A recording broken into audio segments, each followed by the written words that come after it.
In 1999, Nintendo would release the sequel games to the best-selling RPG of all time, Pokemon Gold and Silver. Playgrounds and cafeterias around the world were swept up in Pokemon Mania, and while famous glitches like Missing No and item duplication wouldn't appear in this generation, the door was open for other iconic bugs to make an entrance. In the mid-2010s, a glitch was discovered with the coin case that effectively allowed players to edit the game's code due to an oversight with the text box it triggers. This made the first sub-hour runs possible, and as the years went on, players found that they didn't need the coin case. In fact, all they needed were a couple of items and the save game feature. Today we'll be looking at the current any percent route, breaking down how it works, and seeing how players beat the game in under 8 minutes. I hope you enjoy today's video. In a normal playthrough of Pokemon Gold, players are required to collect all 8 badges from Johto, defeat the Elite Four, and then travel to Kanto to collect 7 more badges and fight Red on Mount Silver. All of this takes a lot of time to do, and in a glitchless speedrun, the fastest times clock in at just over 3 hours. But in an any percent run, players have some very intriguing tools at their disposal that allow them to beat the game in a fraction of the time.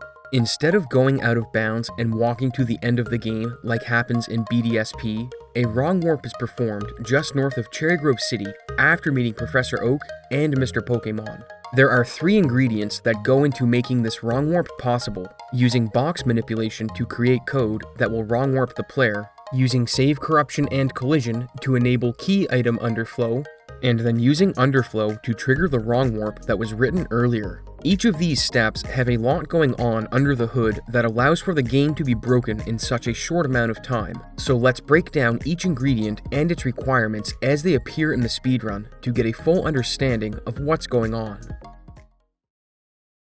The setup begins before the speedrun even starts, as players need to manipulate a specific trainer ID in order for the wrong warp to work. We'll add why the trainer ID is required to our list of "explain this later." For now, let's see how they manipulate it. To manipulate the ID to this number, players do a hard reset and then perform a series of inputs on the menu. The reason the hard reset is required is because the system they're trying to influence is a hardware timer that runs multiple cycles per frame. The hard reset will bring this timer to a consistent state every time. Then, by using a series of precise inputs that are aided by an external timer, they can start the game with the desired trainer ID, which brings us to the beginning of the speedrun. Like every Pokemon game, there's an intro cutscene to go through before we gain control of the player. And once we do, we'll visit Professor Elm and select Totodile for our starter because of how overpowered it is for the speedrun. Players then proceed through Route 29 where encounters aren't manipulated. Doing a setup to receive no encounters would take more time than it would be worth, so they YOLO walk through the grass on their way to Cherry Grove City, where they will perform the second manipulation of the run. If you grew up with Gen 1 or 2, you may be aware that the box storage system had a glitch that allowed you to duplicate Pokemon. This is a very powerful trick on the playground, but speedrunners do something that alters the very fabric of the game itself. The boxes on the PC have the ability to be renamed, which lets players personalize and organize them however they want. But it also gives speedrunners the ability to create wrong warps in the game's code. The name of every box corresponds to a section of the game's memory called WRAM, which is the main section of memory that the game uses to run. There is also a copy of WRAM called the Mirror or Echo RAM, which serves a technical purpose that we don't need to get into. All you need to know is that while things in the Echo RAM are copies of WRAM, they have different addresses in memory. All that this means is that a physical location in the RAM can be accessed using an address from the WRAM or the Echo RAM. Nintendo left developers instructions not to use the Echo for development purposes, but we're speedrunners that don't care what Nintendo wants us to do. So we're going to use the box system to create custom code that contains a wrong warp payload in the Echo RAM. By naming boxes using specific characters, you can manipulate what's being stored at this address in memory so that when it's executed, it will perform a wrong warp. The reason we need to use the Echo RAM is one of necessity, as the address connected to the mirror is the only way we can start executing it, as we will come to see later. Figuring out how to do such a trick requires a huge amount of knowledge, so the glitch hunting team deserve a tip of the hat. But the speedrun isn't done once you've renamed all of the boxes. All that's been accomplished so far is writing a bit of custom code that will perform a wrong warp. We still need a way to execute it. After you've set up the trainer ID and created the wrong warp code using the box manipulation glitch, you'll want to make your way north of Cherry Grove City to start setting up the key item Underflow. And to do this, runners use a glitch that Nintendo specifically warned you not to try. It's time to find out what happens when you turn off the power while saving. This is Save Collision and Corruption. While it would be epic to have a montage of save files being rammed together and corrupting, the reality is that visually, it's much more boring than what's going on under the hood. So let's skip the montage and get right into it. Before you head to Route 30, you'll want to go to the Mart and buy 11 antidotes, then head to this particular tile and drop a potion, then save the game. It's not accidental that we need exactly 11 antidotes or to drop a potion, as these actions are done to manipulate something known as the checksum. The checksum is a value that gets assigned to save files that consists of all the bytes of the save added together, so things like the number of items, trainer ID, and active Pokemon are all taken into account when a checksum is calculated. When a save file is created, the checksum of that file is stored in memory, and the next time you try to load that file, the game will inspect it to determine if it's intact or corrupt, based on if the checksum matches what was last stored in memory. In Gen 1, only one copy of the checksum was created, meaning that if something went wrong when saving and the data became corrupt, you would be forced to start a new game. In Generation 2, things work a bit differently. When you save the game, a primary save file is created with the game taking note of its checksum value, but it also makes a backup file with the same checksum, so that if something happened to the primary save file, the game would have a backup to load instead of the player losing all of their progress. The backup save file is stored in 3 steps, with the checksum storing some basic save data first, then proceeding through the rest of the backup save before calculating its value and storing it in memory. This system is precisely what speedrunners set out to break, and the pristine save we just made after dropping that potion is about to become more corrupted than Dragon Quest III being played on a hot plate. Once we have our immaculate save file, we'll pick up a hidden potion for more checksum manip, then head to Mr. Pokemon's house and proceed through 2 cutscenes where we get the mystery egg and the Pokédex. We'll then open the menu and take away Totodile's berry because we don't want him to be too overpowered, then initiate a save. Next, we will do what every kid in the 90s had an existential fear of: quitting out before the game was finished saving.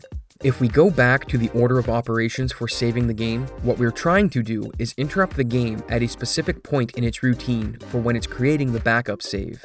This corrupts the backup save, and you are probably wondering why this is relevant since the checksum validation will catch the corrupt file. But fortunately for speedrunners, the checksum system isn't overly complicated. In fact, it's incredibly simplistic. As mentioned above, the checksum takes all of the data contained that needs to be saved and then assigns it a value based on the sum. In theory, the unique properties of any particular playthrough should always generate a different checksum value, but due to how simple the calculation is, speedrunners found a way to have wildly different datasets produce the same checksum. This oversight allows them to create a corrupted backup save that will pass the checksum inspection by quitting during a specific time. The window to do this is more precise than a frame because the save function runs on a hardware cycle, so to help time the quit out, they use a timer to align their actions with the cycle they need to quit on. All of this save and quitting work is just to corrupt the backup save, but when you load a file, the game looks at the primary save first, and ours is still intact. So how do runners get the game to load the disguised corrupted backup save? After doing this save and quit in Mr. Pokemon's house, when runners get to the main menu, they will press New Game. If they press Continue, the corrupted backup save would be overwritten with the data from the primary file. So by pressing New Game, we keep things very evil and corrupted. On this new file, you need to set the clock to 10 AM and name the player Gold in all caps. This changes some data under the hood so that when we complete the next steps, the primary save will become corrupt. When the intro is done, it's time to perform another save and quit at a different timing that will corrupt the primary save so that when the game tries to load it, the checksum will fail, making it load the corrupted but passable backup save we created earlier. When you arrive back to the main menu, you'll want to hit Continue instead of New Game. and this is where runners learn whether they won or lost playing the save and quit roulette. Since you're resetting during a cycle, the inputs aren't exact even with the help of a timer, and there are a few possible outcomes that can result. If you get "this save file is corrupted" message, this means that you reset during the backup save segment in Mr. Pokemon's house, but were outside of the required window, meaning that the backup save never got the manipulated checksum, so the game rightfully reads it as corrupt. And since the main save is corrupted by what we just did, it has nothing to load, hence the error message. If you do load the backup save, you're not out of the woods yet, as there are 3 different outcomes. The game loads you inside of Mr. Pokemon's house, meaning that the quit out for the backup save was very late. If it was too early, you load outside of the house on Route 30, but you don't have the Pokédex, with the desired outcome being that you load on Route 30 with the Pokédex in your inventory. If you break down the rough odds of these different outcomes, the scenario where you have the Pokédex and are on Route 30 occurs in about 13% of attempts, which means even if you do the setup properly, you'll still be resetting almost 90% of the time. For those runs that receive the blessing of RNGesus and have successfully corrupted and collided save files, there's still work to be done, in what is perhaps the most visually confusing glitch that Generation 2 offers: Item Underflow. We've corrupted our save data and are almost ready to begin Item Underflow, but you're probably wondering why it's significant that we need to corrupt a save file that was outside of Mr. Pokemon's house with the Pokédex. The original save we made was done before we went through the cutscene to obtain the Pokédex and Mystery Egg, and the corrupted backup save is at the exact same spot progression-wise, except we have both the Pokédex and Mystery Egg in our inventory. The key here is that the game doesn't think we should have a Mystery Egg in our inventory at this point, since it was never added in the first place, and when we go through the cutscene, we're given another Mystery Egg. This may seem insignificant, but all of the save corruption comes to fruition when you swap the positions of the 2 Mystery Eggs in the key items inventory. When you swap 2 of the same regular items in the inventory menu, the game adds them together and creates one stack, but key items are unique, and that you should only ever have 1 of any given key item. When you swap the 2 Mystery Eggs, the game tries to merge the quantities, but since you should never have more than 1, the game doesn't know what to do and ends up breaking the size of the items list in the balls pocket as it tries to figure out what just happened. When you go to the items pocket, the game now thinks there are 255 items inside of it, except none of the items are actually real. However, each of these bogus items corresponds to different spots in the game's memory. This allows runners to edit areas of memory by moving glitched items around in their inventory, and in this instance, they're going to make the game do one specific thing: execute the wrong warp payload they set up with box manipulation, which means it's a great time to explain the 2 things we put on our Explain Later list. I mentioned that we picked Totodile because of how overpowered it was, but that's actually not the case. Totodile is picked because of what it doesn't offer. It would be quicker to pick Cyndaquil since that's the closest Pokeball to the player, but Cyndaquil has Tackle as its primary move. On the technical side of the wrong warp, the game starts reading through data that corresponds to the Pokemon in our party before it arrives at the code we made with the boxes, and if Tackle is in our move list, the game won't arrive at the section of memory we need it to due to how it reads Tackle's data.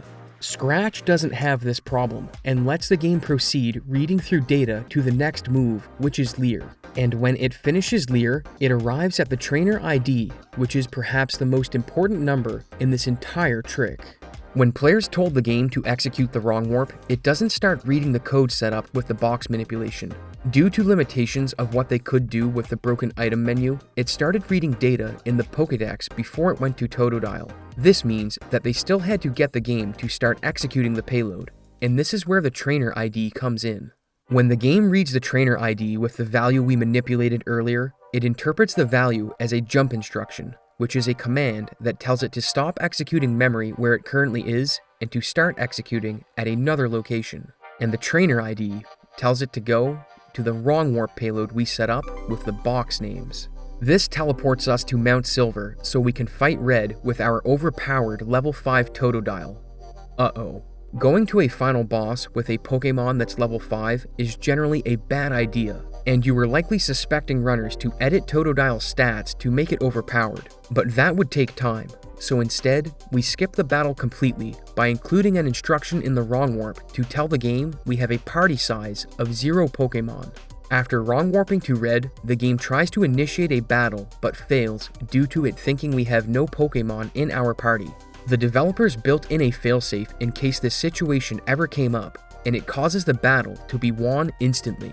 This makes it proceed to the next step after the battle, and Red's cutscene is loaded where he disappears from Mount Silver, which triggers the credits to play, completing Pokemon Gold in under 8 minutes without battling a single Pokemon. The current world record sits at 7:59 by Washer. It was the first sub-8 minute time ever set on Gen 2 by a human, and is a testament to the efforts of runners and glitch hunters when it comes to breaking games that are over 20 years old. A lot of times, glitch hunters go unappreciated, so if you could leave a comment down below thanking them for what they've done, that would be awesome. It wasn't always like the run you see today. It started in 2014 when Sanqui created a route using the coin case to take advantage of a similar effect as to what happened here. That run was just over an hour long and served as a stepping stone for the route we just explored. The history of Pokemon Gold Any % is a story for another time. For now, let's just appreciate that speedrunners will do anything to beat the game faster, including subscribing to my Patreon to get sneak peeks at upcoming content and behind-the-scenes looks at projects in production. Thanks for watching, and I hope to see you in the next video.